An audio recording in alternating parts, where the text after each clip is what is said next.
What if the very thing you learned to survive is the exact same thing someone else uses to control you? Not because you're weak, not because you chose the wrong people. Instead, your nervous system was trained long before you had a choice. My name is 𝗧𝗿𝘂𝗺𝘂𝗺𝘂, licensed clinical social worker. For many people living with complex post-traumatic stress disorder, relationships don't start as danger. They start as relief, a sense of being seen, a sense of finally being chosen, a sense of home. But over time, that relief turns into confusion, then self-doubt, then emotional dependency. And before you realize it, you're entangled with someone who mirrors the very dynamics you once survived. This is why survivors of chronic trauma are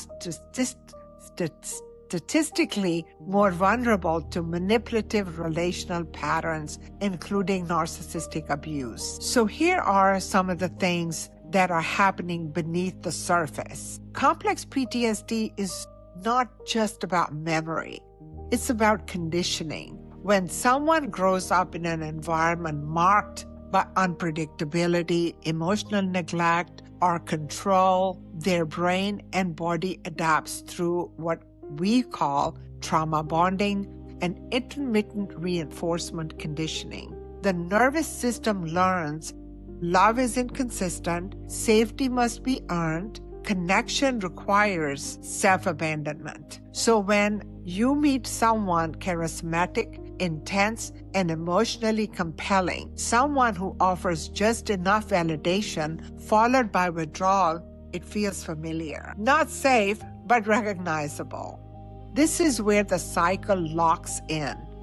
Idolization, devaluation, intermittent reward. The same pattern often seen in narcissistic relational dynamics. For complex PTSD survivors, this doesn't feel like manipulation at first. It feels like hope fighting for stability. And the brain, specifically the limbic system, becomes conditioned to the chase, emotional high of reconnection after distress. This is not a failure of logic. It is neurobiological loop shaped by trauma. And add to that hypervigilance, misreading intensity as intimacy, fear of abandonment overriding personal boundaries, deep-seated shame reinforcing self-blame, and the trap becomes incredibly difficult to see, let alone leave. So what do you do with this awareness? First, we shift the question from,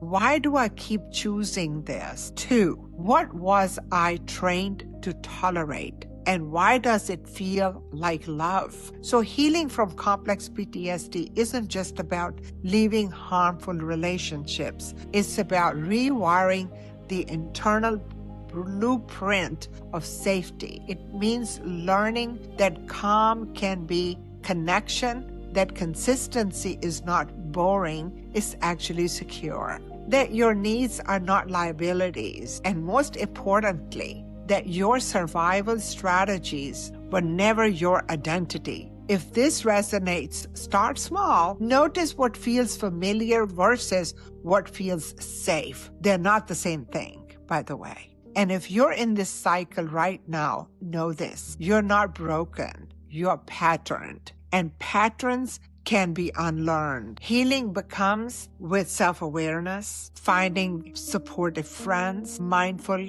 guided meditations, earthing, yoga, Tai Chi, and cognitive behavior therapy. Thank you for watching my video, and if you liked, please hit the like, subscribe to my channel, and share it with someone that you know can benefit from this video. Thank you so much.